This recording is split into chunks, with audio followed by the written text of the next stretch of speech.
Iran और Israel के बीच चल रहे महायुद्ध ने पूरी दुनिया को डरा कर रख दिया है। कई देशों में हाहाकार मचा हुआ है, तेल खत्म हो रहा है और महंगाई आसमान छू रही है। लेकिन इस ग्लोबल पैनिक के बीच भारत के लिए एक बहुत बड़ी और सुकून देने वाली खबर आई है। प्रधानमंत्री नरेंद्र मोदी ने रविवार रात दिल्ली में सुरक्षा मामलों की कैबिनेट समिति के साथ एक बेहद अहम हाई लेवल मीटिंग की है।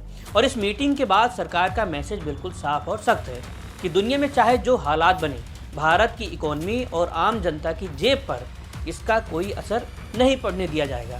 सरकार ने महंगाई को कंट्रोल करने और आम आदमी को राहत देने के लिए अपना फुल प्रूफ एक्शन प्लान तैयार कर लिया है।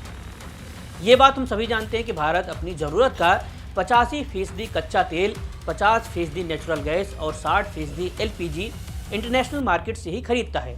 पिछले 24 दिनों से मध्य पूर्व एशिया में चल रहे इस भीषण युद्ध की वजह से तेल और गैस की ग्लोबल सप्लाई चेन बुरी तरह से प्रभावित हुई है।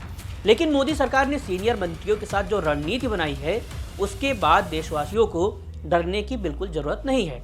सरकार ने साफ कर दिया है कि किसी भी हाल में तेल और गैस की सप्लाई रुकने नहीं दी जाएगी। इसके साथ एक बड़ी राहत की खबर ये भी है कि हमारे पावर प्लांट्स के पास कोयले का इतना शानदार बफर स्टॉक मौजूद है कि देश में बिजली का कोई संकट पैदा ही नहीं होगा।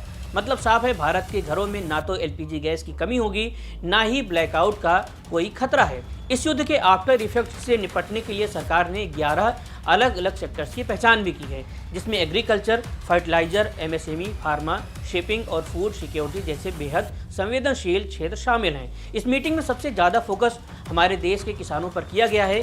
आने वाले खरीफ सीजन को देखते हुए सरकार ने फर्टिलाइजर यानी खाद की ज़रूरतों का एक पूरा ब्लूप्रिंट तैयार कर लिया है।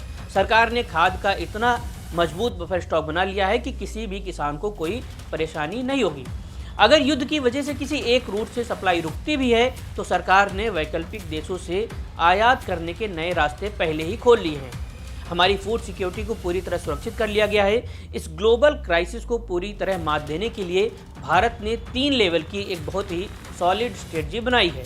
पहला शॉर्ट टर्म प्लान, जिसके तहत ये सुनिश्चित किया जा रहा है कि आम आदमी की बुनियादी ज़रूरत के सामान और फ्यूल की कोई कमी ना रहे, बाजार में अचानक महंगाई न बढ़े। इसके लिए सप्लाई चेन को दुरुस्त रखने के सख्त निर्देश दिए गए हैं। दूसरा है मीडियम टर्म प्लान। अगर ये युद्ध लंबा खिंचता है तो तेल और खाद के लिए दूसरे देशों से इंपोर्ट करने के विकल्पों पर तेजी से काम किया जा रहा है। और तीसरा है लॉन्ग टर्म प्लान, जिसमें भारत अपनी प्रोडक्शन कैपेसिटी और MSME को मजबूत करके खुद को पूरी तरह से आत्मनिर्भर बनाएगा, ताकि भविष्य में किसी भी बाहरी संकट का असर हमारे देश की रफ्तार को न रोक सके।